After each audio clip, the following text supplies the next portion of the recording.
Setelah peristiwa terbunuhnya Habil, putra Nabi Adam alaihissalam, yang dilakukan oleh saudaranya sendiri yaitu Qabil, maka gemparlah seluruh penduduk langit dan bumi.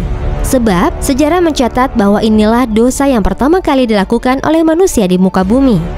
At-Tabari mengatakan bahwa setelah Qabil membunuh Habil, dia kemudian melarikan diri bersama Iklimah ke daerah Adan di Yaman dan menetap di sana. Nabi Adam yang ketika itu diberi kabar oleh para malaikat tentang terbunuhnya Habil merasa terguncang, menyisakan pilu yang amat sangat mendalam.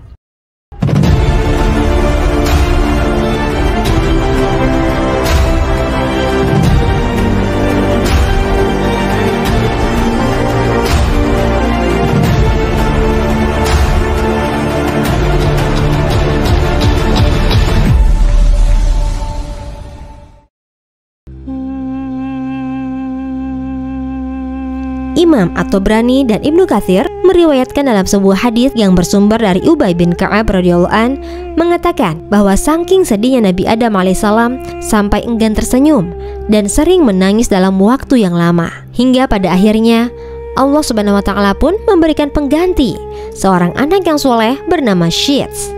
Syits artinya adalah pemberian Allah Subhanahu wa taala untuk menggantikan Habil. Setelah Syits beranjak dewasa, Nabi Adam pun memberikan kepercayaan penuh kepada Syits serta memberikan semua ilmunya kepadanya. Bahkan ketika akan wafat pun, Nabi Adam alaihissalam memberikan wasiat kepada Syits untuk menggantikan dalam memimpin anak keturunannya untuk beribadah kepada Allah Subhanahu wa taala.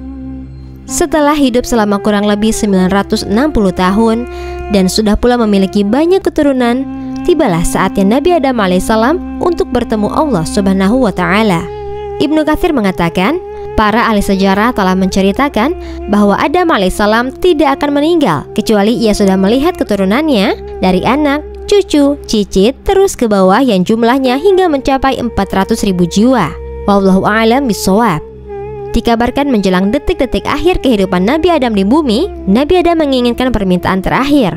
Dalam kitab Qasas Al-Anbiya yang ditulis Ibnu Katsir mengatakan, Ubay bin Ka'ab meriwayatkan, sesungguhnya ketika menjelang wafatnya, Adam alaihissalam berkata kepada anak-anaknya, "Wahai anak-anakku, aku menginginkan buah-buahan dari surga."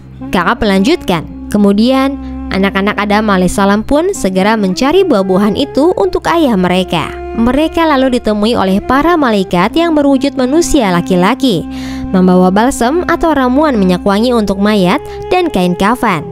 Sementara itu, anak-anak Adam alaihissalam membawa kapak, cangkul, dan keranjang. Para malaikat berkata kepada mereka, "Wahai anak-anak Adam, apa yang kalian inginkan dan apa yang kalian cari?" Mereka menjawab, "Ayah kami sedang sakit dan beliau menginginkan buah-buahan dari surga." Para malaikat kembali berujar, "Kalian pulang lagi saja. Sesungguhnya ayah kalian telah mendapatkannya." Setelahnya, para malaikat datang menemui Adam alaihissalam. Saat Hawa istri Nabi Adam melihat kedatangan mereka, ia mengetahui bahwa mereka adalah para malaikat. Hawa segera berlindung mendekati Adam alaihissalam. Lalu Adam alaihissalam menuturkan, "Menjauhlah dariku, sesungguhnya aku datang sebelum kamu. Oleh sebab itu, menjauhlah dari hadapanku dan dari hadapan para malaikat Tuhanku." Para malaikat mencabut nyawa Nabi Adam alaihissalam pada hari Jumat. Para malaikat memandikannya, mengkafani, mengoleskan ramuan minyak wangi, serta menggali liang kubur untuk Adam alaihissalam. Selanjutnya, mereka menyolatinya, lalu memasukkannya ke liang kubur dan menempatkannya di liang lahat, dan mengungkapkan bela sungkawa kepada pemegang wasiatnya, yaitu Syits. Setelah itu para malaikat berkata, "Wahai anak-anak Adam, inilah tata cara mengurus jenazah bagi kalian." Hadis riwayat Ahmad dalam kitab Musnadnya. Ibnu Katsir menyatakan hadis ini bersanad sahih.